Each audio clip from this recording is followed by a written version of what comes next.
Welcome to Out of Home Insider, the loudest voice in out of home.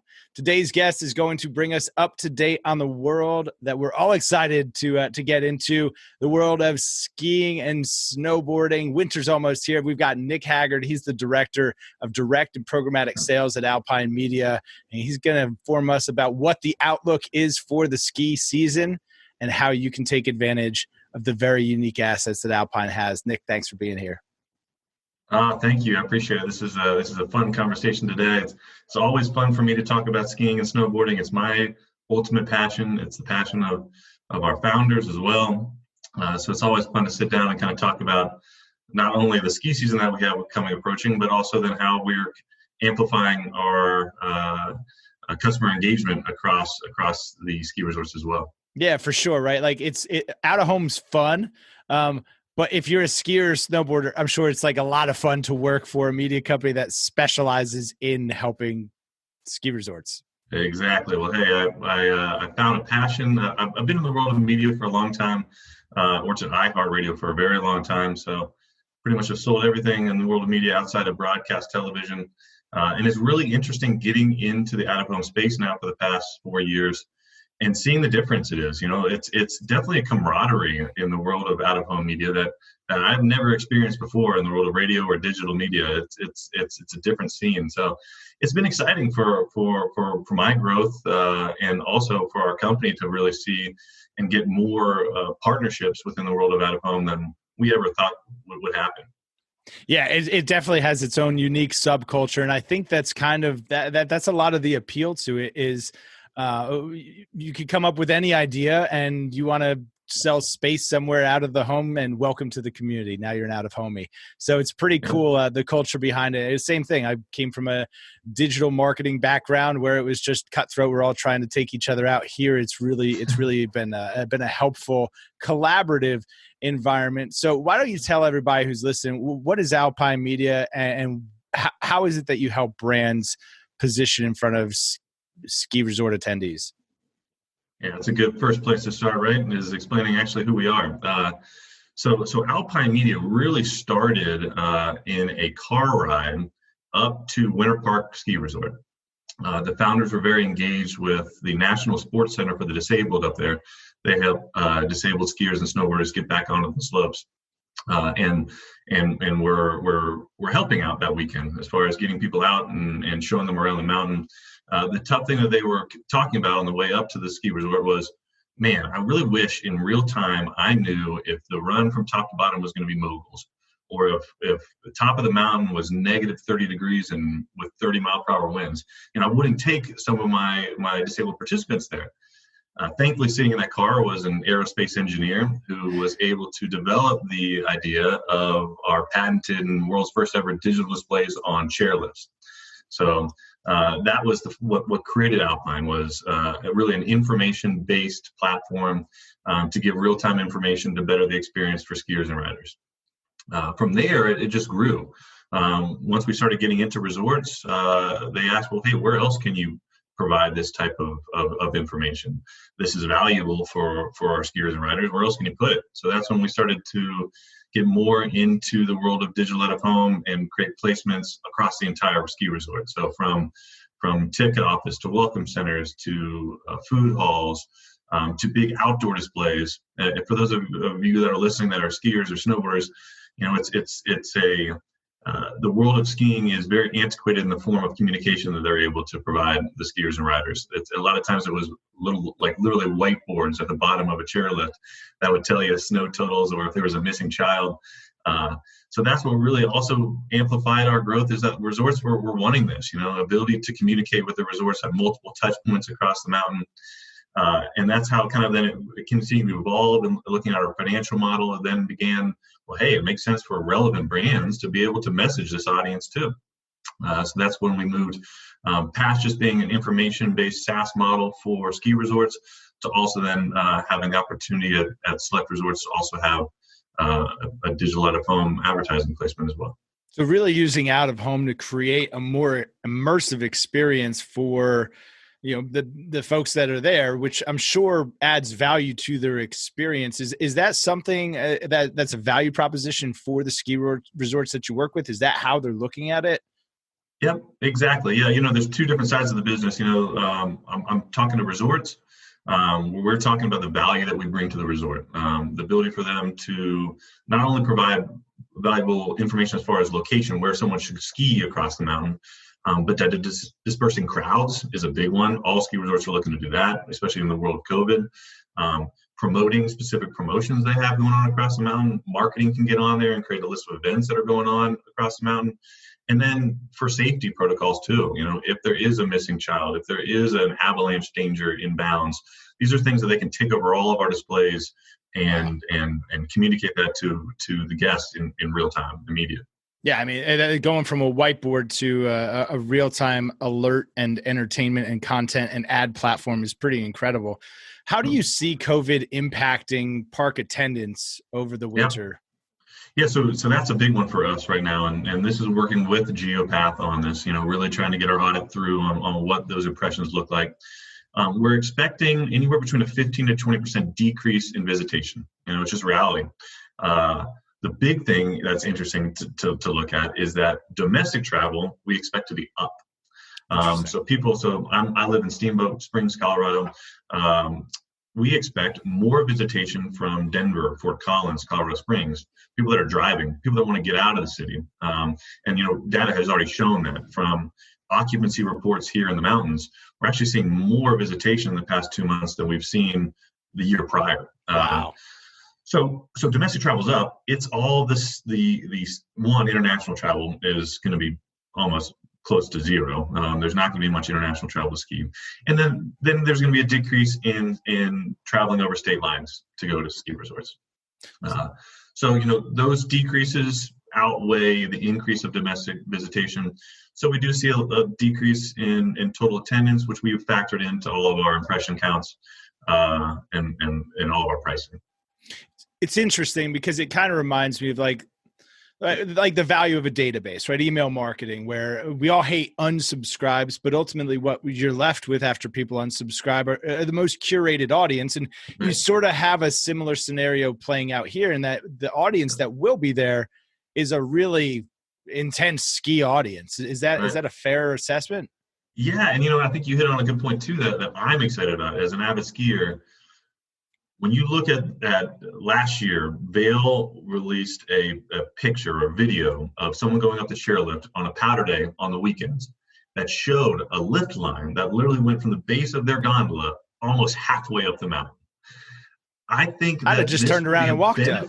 Yeah. I think this will be a benefit for the skier experience, in the fact that, yes, it will start limiting visitation on the big days. And that's what a lot of resorts are doing, is that, there's not going to be a huge difference on the Monday through Fridays. It's going to be those big weekend days that have a big powder day, or big holiday days, right. MLK Day, Columbus Day. They're going to have to create some form of capacity max, which I think in the reality of a skier, I think that's going to be great. I think there'll be the core audience there. I think we're probably willing to spend even more money on their passes, knowing if they didn't have to stand in a 15 to 20 minute line. So I think there will be benefits that come out of this too. There are going to be some negatives, but that's just the world that we're living in.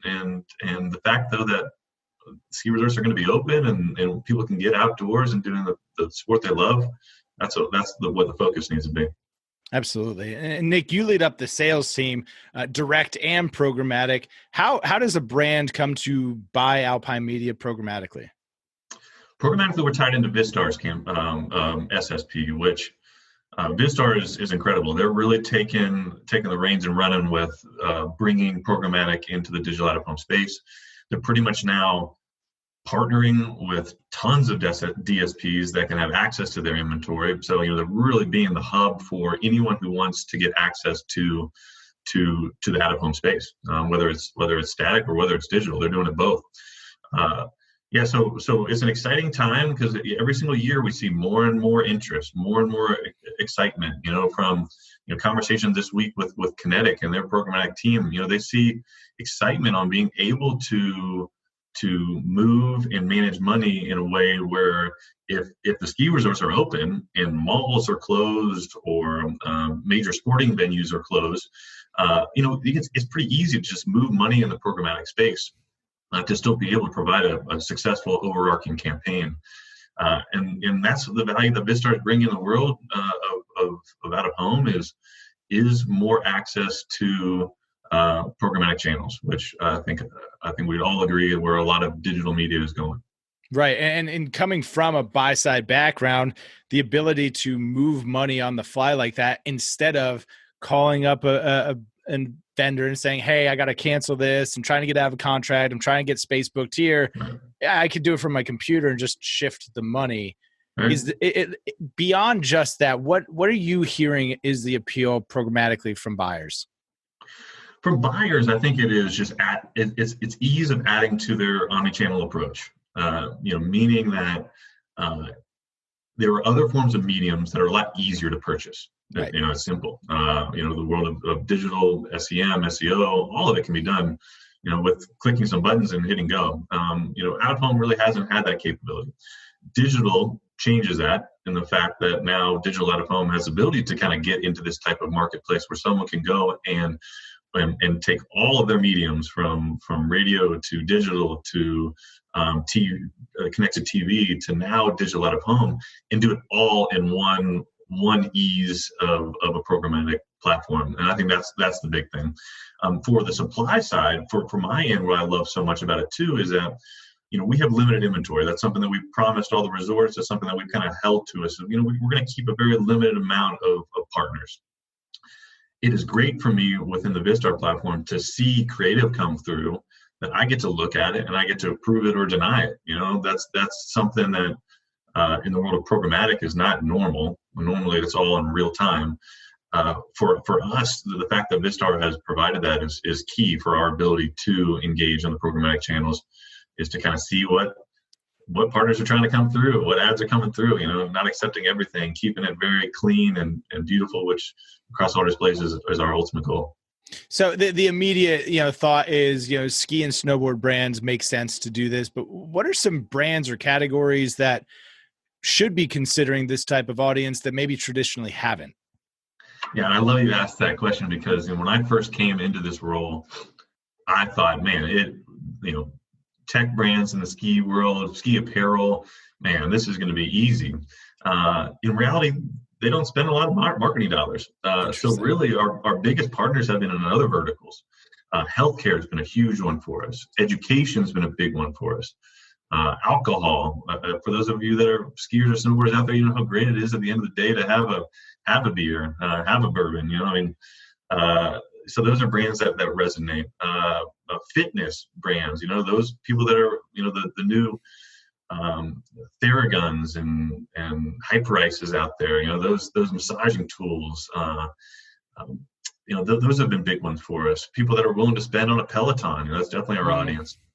So yeah, it's been way more than just ski brands. We've actually done better with other industries out there. Auto being another one. And auto is a big one for us as well. Interesting. Maybe elaborate on auto, because it's a category that out of home has struggled with as of late, and the way that automotive buys marketing has changed significantly, right? They want everything tied back to an attributable action, ideally a click or a car sale. How are you having that conversation with automotive about the value of out of home? Yeah, there's two things on that. One is we always talk about our audience. I mean, that is by far the most value that we have to any client out there, is that we have access to the ski resort audience. Unless you are a resort partner, which is our high dollar figures, there's no other advertising medium within ski resorts. It's simple, on the digital side of things. So that's the biggest one is, hey, if you want an affluent, active audience that is in a very uncluttered type of advertising environment, we got it. And the second is what we're doing post on Mountain Experience. We're not just serving ads and saying impressions only. We're also creating geofences around the resort, gaining mobile IDs, and making sure that we connect with these resort visitors once they've left the mountain too. Most visitors to the mountain will be there for about 3 days. Is that enough time to make a purchase for a Peloton, for an example? Maybe not, for a BMW, maybe not. So, but we know that the audience is a key audience that has a buying potential to be a key consumer for a BMW or a Peloton. So we make sure that from mobile, desktop, run SEM, we run connected TV. We make sure that we connect with these resort visitors post their on-mountain experience to show conversions. And do you manage that in the auto world? Okay. And do you manage all of that for the advertiser, or do you pass data back, or do you do both? We do it all. Yeah, we do it all. We run the campaigns ourselves. We have an internal software that we built that helps us with not only the tactics of retargeting, but then also full reporting analytics. We personally purchase then off the Trade Desk, which is a very reputable source of publications out there, at a very cost-effective way to get these impressions. So, yeah, it's been a very big growth for us in the past couple of years. Outside of just doing the on-mountain displays, we've really extended and amplified our audience reach. So speaking of growth, you talked about limiting the inventory and creating that exclusivity behind it. How do you grow? How does Alpine Media grow while still remaining exclusive media partner? So how does that work with media growth? Is that what you said? Yeah, just how do you see Alpine Media growing your share of the pie by limiting inventory while retaining that exclusivity component? Yeah, hey, and this is the current strategy that I don't see changing. We want to be an exclusive platform. We want to have brands that do resonate with our audience and make sense. The big thing for us is that we continue to grow across resorts. My inventory continues to grow every single year substantially. Thankfully, resorts are seeing value in the displays that we're providing, the information that we're showing the guests. That's the ease. Is how we continue to have exclusivity as we continue to grow our inventory across multiple different resorts. We are now all the way from Maine to California. Wow. So we are extending now across the entire U.S. But there are pockets of ski resorts that we can continue to reach out to that serve valuable DMAs. You wouldn't think about Wachusett Mountain being a key reach of the Boston DMA, but when we look at the demographic breakdown, it is a high-end affluent consumer that is coming from Boston. That's a typical skier there. So how do we continue to do the same thing across resorts that are reaching the New York City market, that are reaching within Vermont or New Hampshire?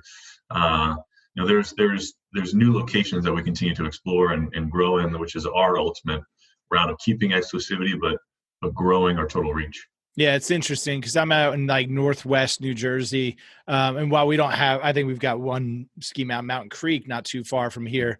If you look at the Poconos region of Eastern Pennsylvania, try to drive to Pennsylvania on the weekend. You will be backed up from the toll probably 5 miles in New York City traffic. It's, in my opinion, such an undervalued market for exactly that reason. So it's interesting that you're looking at and considering the audience movement. How do you is that something you look at on the front end of a campaign, or potentially working with an advertiser? Is that part of the assessment process of the resort and the inventory that could be there? Where do you factor that in, or is it multiple places in the value chain?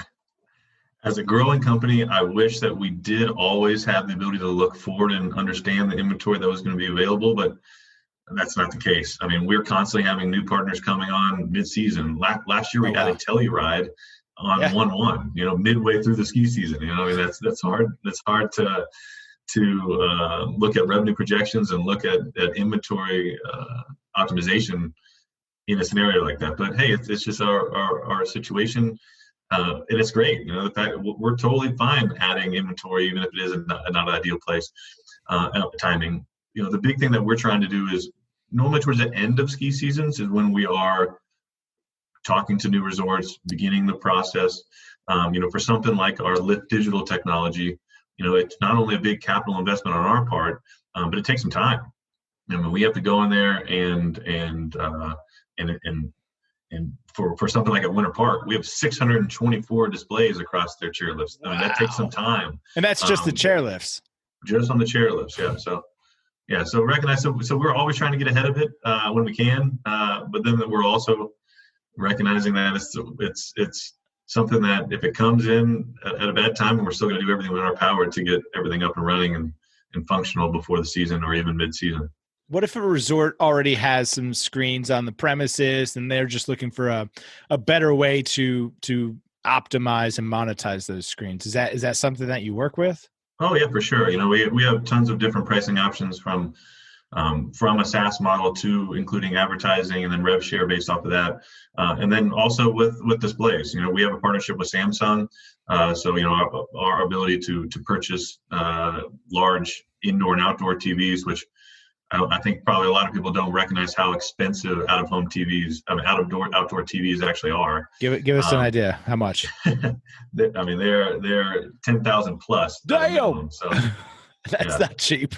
Those are not cheap displays, but so if they already have displays, thankfully we have our own software. It's simple. It's an easy type of plug and play type situation. We always do customize it for the location.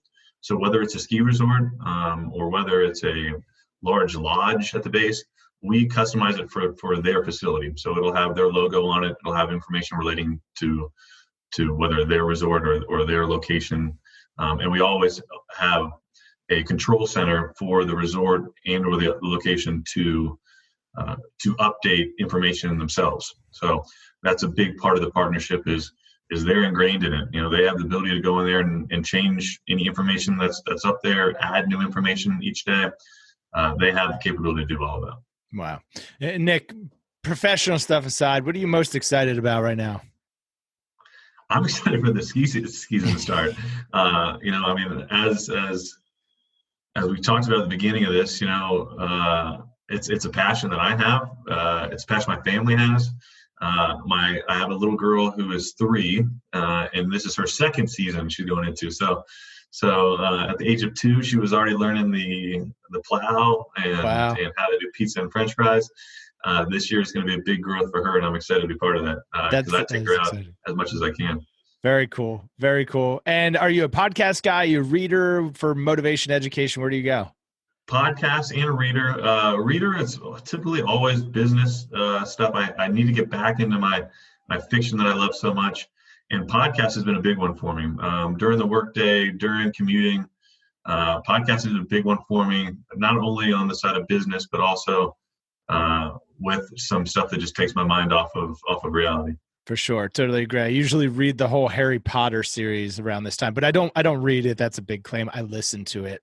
I listen. The voice actor who narrates the Harry Potter series, I don't know if there's an award for narrators of books, but he's excellent. He does all the voices. It's great. So I fully appreciate the candid answer of that. It's so important, right? Like it's easy to just work, but you got to recharge those batteries to be creative, to clear the space out. So it's fun to definitely dive into that stuff.